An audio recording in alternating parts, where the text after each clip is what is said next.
नमस्कार शेतकरी मित्रांनो, आज दुपारी 12च्या दरम्यान जी मंत्रिमंडळाची बैठक झालेली आहे मित्रांनो. तर त्या बैठकीच्या नंतर मंत्रिमंडळामध्ये काय जे निर्णय घेण्यात आले त्या संदर्भात मुख्यमंत्री महोदयांनी प्रेस कॉन्फरन्स घेतली. त्या प्रेस कॉन्फरन्समध्ये पत्रकारांनी प्रश्न विचारत असताना एका पत्रकाराने मुख्यमंत्री महोदयांना कर्ज वसुलीच्या बाबतीमध्ये प्रश्न विचारला होता की अमुक ठिकाणी शेतकऱ्यांना बँकेद्वारे नोटिसा येत आहेत कर्ज वसुलीकरिता. त्यावर उत्तर देताना मुख्यमंत्री महोदयांनी सांगितलं की ते एका जिल्ह्यामध्ये घडला तो प्रकार आणि त्या नोटिसा सुद्धा जुन्या होत्या वगैरे त्यांनी ते उत्तर दिलं. परंतु बँकांना तसे आदेश देण्यात आलेले आहेत की कर्ज वसुली करू नये या परिस्थितीमध्ये. तर कर्ज वसुली कुठे होत असेल किंवा कुठे नोटिसा येत असतील किंवा बँकेचे कर्मचारी तुमच्यापर्यंत येत असतील शेतकरी मित्रांनो, तर तिथे घाबरण्याची आवश्यकता नाहीये. त्यांना सामोरे जा, त्यांना तोंड द्या, त्यांना सांगा. वेळप्रसंगी आपल्या लोकप्रतिनिधीशी भेटून त्यांच्या संपर्कामध्ये राहून ते पत्र घेण्याचा प्रयत्न करा. जिल्हाधिकाऱ्याकडून जर वरून आलेलं असेल जिल्हाधिकाऱ्यांना बँकेकरिताच, त्याच्या परत आपल्याकडे ठेवण्याकरता काही हरकत नाही मित्रांनो. आणि ती परत त्या कर्मचाऱ्यांना दाखवून जर नोटीस आली तर त्याला उत्तर द्यायला तुम्ही असमर्थ राहू शकता. त्यामुळे कोणी कर्ज वसुलीकरिता आलं तर निश्चिंत राहा, कर्ज वसुलीला स्थगिती देण्यात आलेली आहे मित्रांनो.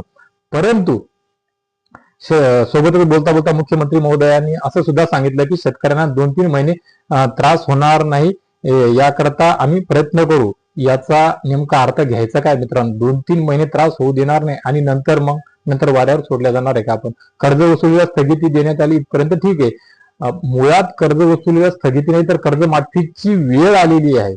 शब्द तर दिलेलाच होता यांनी निवडणुकी अगोदर कर्जमाफी आल्या देऊ, सातबारा कोरा करू. परत नंतर सांगितलं की एक वेळ केली की नंतर होत नसते, त्याचे क्रायटेरिया असतात वगैरे. परंतु आजची परिस्थिती पाहता खूप तातडीची आवश्यकता आहे की शेतकऱ्यांना कर्जमाफी मिळायला हवी. त्यामुळे 2-3 महिने त्रास होऊ देणार नाही आणि नंतर मग कुणाकडे पाहायचं शेतकऱ्यांनी असा प्रश्न निर्माण होतो मित्रांनो. त्यामुळे कर्जमाफी बद्दल सुद्धा मुख्यमंत्री महोदयांनी बोलणे आवश्यक होते मित्रांनो. तर आता 2-3 महिने त्रास होऊ देणार नाही आणि नंतर काय? आणि मुळात खऱ्या अर्थानं हा प्रश्न निर्माण होतो की कर्जमाफीचं काय? शेतकऱ्यांना कर्जमाफीची गरज आहे आणि शेतकऱ्यांनी कर्जमाफी मागितलीच नसते मित्रांनो. परंतु शेतकऱ्याच्या मालाला भाव नसल्यामुळे शेतकऱ्याला ही कर्जमाफी मागावं लागते.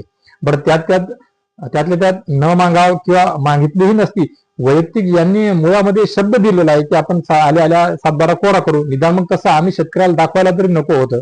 निदान मग त्यांनी जर हे दाखवलं नसतं शेतकऱ्यांनी त्या परीनं त्यांच्या सद्बुद्धीने विवेक बुद्धीने कुठे कोणाला मतदान करायचं असतं ते मतदान तरी केलं असतं.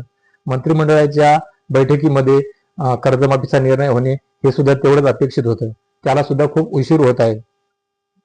तर मित्रांनो, कर्जमाफी संदर्भात आपण परत बोलूच. हा व्हिडिओ आपल्याला फक्त कर्जमाफीच्या संदर्भात जर कोणी तुम्हाला कर्ज वसुलीकरिता तगादा लावत असेल तर त्याकरिता व्हिडिओ बनवला आहे मित्रांनो. तर तशी अवेअरनेस तुम्ही पण घ्या. शेतकरी पुत्रांनो, तुम्ही सुद्धा घ्या.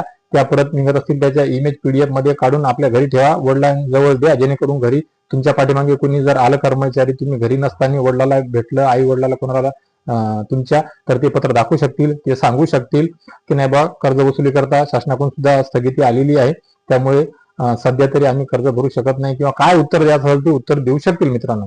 तर मित्रांनो, ही होती कर्ज वसुली स्थगिती दिल्याबद्दलची अपडेट. तर मित्रांनो, आजच्या या जवळपास सर्वच अपडेट मी सकाळपासून तुम्हाला जे देत आहे मंत्रिमंडळ निर्णयाबद्दलच्या आणि बाकीच्या सुद्धा, तर ते आपल्या सर्वांना कशा वाटल्या मित्रांनो त्या नक्कीच कमेंट बॉक्समध्ये कळवा मित्रांनो.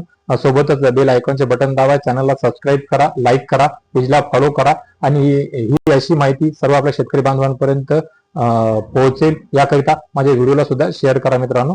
धन्यवाद.